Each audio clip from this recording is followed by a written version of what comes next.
Reclaiming my time. Based on the intel. Stop. Based on the intel. Stop. Reclaiming my time. Because you yell doesn't make you right. I hope you appreciate how reckless it is. When I said reckless, feckless, and defeatist of congressional Democrats, don't say I support the troops on one hand and then a 2-month mission is a quagmire. Who are you cheering for here? Who are you pulling for? You're the gift that keeps on giving when it comes to incompetence. With that, Mr. Chairman, I yield back. Gentleman yields back. Chair not Other than that, I'm doing great. Gentleman, Thank you. Yeah, You're playing gotcha questions about domestic things. I'm not. You're saying it's a gotcha question to ask what it's going to be in terms of the increase. Why won't you answer what it costs to prevent Iran from getting a nuclear bomb? Secretary Hegseth, what I'm really concerned about is you purport to have unfaltering loyalty to President Trump, and yet you are continuously going. Oh, you care a lot about President Trump, don't you? You are going behind his back. Waste of your 5 minutes. Do you believe that the president is mentally stable enough to be the commander-in-chief? Did you ask the same question of Joe Biden for 4 years? Hey, that was Defense Secretary Pete Hegseth defending the war in Iran, saying unlike other presidents, President Trump has had the courage to ensure Iran's terror regime never gets a nuclear bomb, testifying Democrats are not answering to that danger to the whole world and to America. We're now at 2 months of the Iran war. $25 billion has been spent. The administration requesting a 50% jump to $1.5 trillion in defense spending, the largest in the Pentagon's history. Joining us now from House Armed Services, Congressman Pat Fallon. Congressman, that hearing today, what did you make of it? Because we're seeing reports the clock is ticking on Iran's terror regime. Its entire oil industry could be shut down in just 12 days. It's at maximum storage capacity. Is it time to double down now on Iran?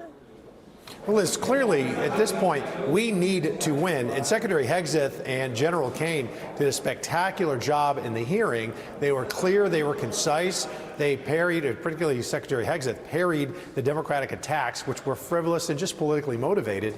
There were very good reasons to launch this attack on Iran because they had enriched their uranium to 60%. No country, Liz, in history has gone to that much enrichment and then not made a nuclear weapon.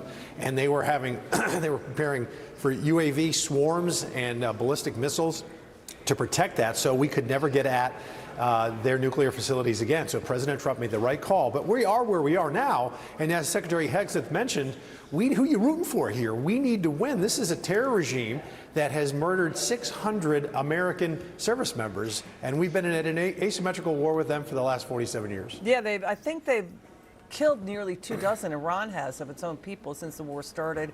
And I think arrested 2,000 since the war started of its own people. So an extended blockade of Iran in the Strait of Hormuz, that's what the president ordered, to get it to turn over its enriched uranium, Congressman. Enough for nearly a dozen atom bombs. Listen to what Treasury Secretary Scott Bessent just told Larry Kudlow. Watch.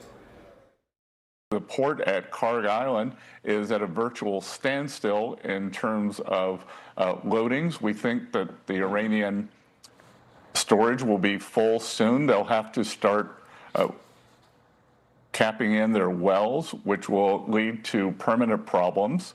And, again, the regime won't be able to pay their soldiers. And equally important, Larry, is they won't be able to fund their proxies, whether it's Hezbollah, Hamas, around the world. Because one of President Trump's goals in this was to stop Iran's ability to project terrorist power around the world.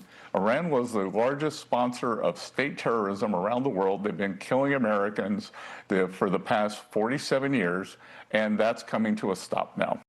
Blockade is working. Iran is on the brink. If its oil industry shuts down, that's more people marching on the streets. Liz, that's a great point the Secretary made was if that regime can't pay their soldiers, do they have their loyalty moving forward? And that could collapse. We already don't know really what their command and control looks like.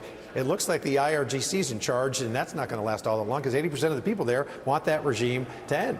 Thank you so much, Congressman Pat Fallon. It's good to see you, my friend. Come back soon.